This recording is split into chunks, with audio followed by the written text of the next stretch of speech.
بہت بہت شکریہ منیب صاحب. میں خرم صاحب ہمارے بھائی ہیں، دوست ہیں، میں بڑی قدر کی نگاہ سے ان کو دیکھتا ہوں، لیکن مجھے تھوڑا سا اختلاف اس بات سے ہوگا، کیونکہ ابھی فرما رہے تھے کہ ہمارا مطالبہ نہیں ہے کہ جس طرح ڈسکا کے اندر الیکشن ہوئے اس طرح کے الیکشنز منعقد کیے جائیں. ہمارا مطالبہ نہیں ہے کہ دھند کی وجہ سے جو ہے وہ پولنگ سٹاف نہ پہنچ سکے. ہمارا مطالبہ نہیں ہے کہ سڑکوں کے اوپر گولیاں چلیں اور الیکشنز جو ہیں وہ رگ کر دیے جائیں. ہمارا مطالبہ نہیں ہے کہ ہمیں جتا دیا جائے اس قسم کے انفیئر مینز کے ساتھ. بالکل میرے خیال میں خرم صاحب بالکل درست کہہ رہے ہیں، کیونکہ آپ کو مطالبہ کرنے کی ضرورت نہیں ہے، کیونکہ جو سب کچھ چل رہا ہے وہ ساری ہوائیں جب ٹھنڈی چل رہی ہے تو آپ کو اے سی آن کرنے کا مطالبہ آپ کیوں کریں گے جب موسم ہی اتنا اچھا ہے؟ اے سی آن کرنے کی ضرورت تو تب پڑتی ہے نا جب درجہ حرارت گرم ہونا شروع ہوتا ہے. تو یہ مطالبہ تب تک رہے ہیں جب تک نون لیگ کی جو اسٹرینتھ تھی، الیکشن لڑنے کی اسٹرینتھ تھی، الیکٹورل اسٹرینتھ تھی، وہ بڑی اسٹرانگ تھی. اور دوسری بات یہ کہ ابھی یہ جو تھوڑی دیر پہلے بات ہو رہی تھی جی صنم پاش ہو گیا، ایک صنم جو ہے وہ پاکستان تحریک انصاف کی بھی ہے، وہ صنم 5ویں دفعہ ابھی گرفتار ہوئی ہے. اور ایک نیا ایک طریقہ کار ہم نے دیکھا ہے کہ جب آپ کے کوئی شخص جو ہے وہ گرفتار ہو جائے اور پھر اس کے بعد اس کو رہائی مل جائے تو سڈنلی کہیں سے پتہ لگتا ہے کہ جناب ابھی تو ایک اور ایف آئی آر بھی ہے. بالکل ہے. تو اور اس کے بعد آپ اس کے اندر گرفتار کریں، پھر اس کے بعد اس کے اندر اگر رہائی ہو جائے مہینہ، 1.5 مہینہ، 2 مہینے کی ایک لیگل پروسیڈنگز کے بعد، تو اس کے بعد ایک تیسری ایف آئی آر بھی موجود ہے.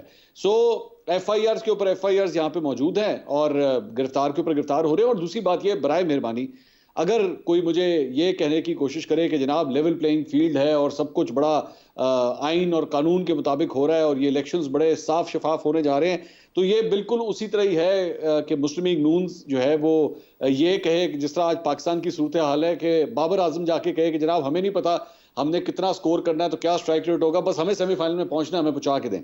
مجھے اتنی مزے کا خیز بات یہ لگتی ہے جب یہ کہا جاتا ہے، ابھی آپ رانا ثناء اللہ صاحب کی بات سنا رہے تھے کہ جناب دیکھیں 2/3 میجورٹی اگر ہوگی، ایک واضح اکثریت ہوگی تو پھر ہی ہم ساری چیزوں کو ٹھیک کر سکیں گے.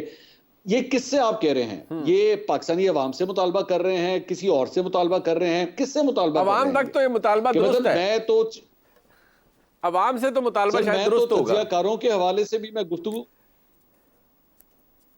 نہیں، خواہش ہے، ظاہری بات ہے، آپ کی خواہش ہو سکتی ہے، جمعیت علماء اسلام کی خواہش ہو سکتی ہے، ٹی ایل پی کی خواہش ہو سکتی ہے کہ جی ہمیں 2/3 میجورٹی چاہیے، آپ بالکل کریں، ہمارا وزیر اعظم آنا چاہیے، بالکل کریں.